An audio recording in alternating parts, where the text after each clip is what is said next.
Alright, ibizo nguWitness Dube, umabhalane wezokukhitshwa kwemibiko kubandla leMDC.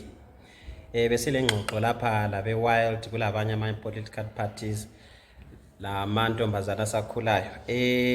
Thina esikubeka ebantwini njengebandla leMDC ngokuthi ilizwe leZimbabwe asiboni ukuthi lingabe lilungele ukuthi libe lokhetho oluqotho oluhle olulungileyo oluzaphumisa impumela ezakwenza ukuthi ilizwe lihambe phambili. Yikho libona nje sihambise udaba lwe-delimitation yethu lwe-delimitation constitutional court. I-constitutional court yafika yangalubambi yasebenzisa umthetho ukuthi ithi yona asizange simekiyo ngendlela engayenza ukuthi balubambe lolo daba. So silubisele e-high court sisenzela ukuthi kukhangelwe indaba yemngcwele yezombusazwe kumbe emngcwele yama-constituencies lama-wards, ngoba sibona ukuthi nxa leyo mngcwele ingaqondanga ingamanga kuhle izakwenza ukuthi impumela yokhetho ingaphumi kuhle.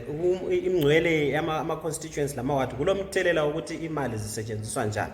Awusoze uthathe ngiphe njengomzekeliso iBulawayo Central koBulawayo elama-registered voters angapho seyafike 22,000 uyinike imali efanana le-constituency enjengeBudiriro elabantu abangafika 33,000 kube le difference ye-11,000, but MP nxa inikwa CDF unikwa imali efananayo.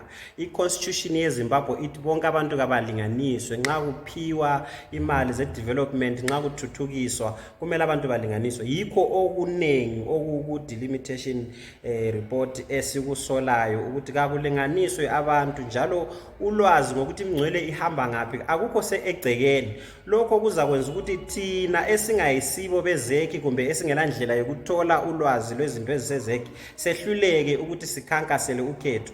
Uzathi sukhankasile suqedile suthola ukuthi indawo kusithi sewadini yakho kumbe iku-constituency yakho ayikho kuwe. So ukhetho soluzafika soluseduze kodwa abantu lokhu bengakwazi ukuthi imngcwele ihamba ngaphi ngoba kakukho ku-delimitation report.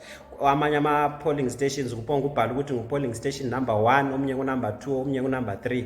Ukuthi number 3 yiphi indawo. Nxa kuyimazwi primary school akubhalwe mazwi, nxa kuyimasotsha akubhalwe masotsha, kwenzela ukuthi umuntu abekwazi ukuthi abantu abaregister kule polling station banganani, kwenzela ukuthi kuyasinika ukuthi sikampeni sikhankase sikwazi sikwenzayo. So ikhetho lungavele lusukele endabeni njengayena leyo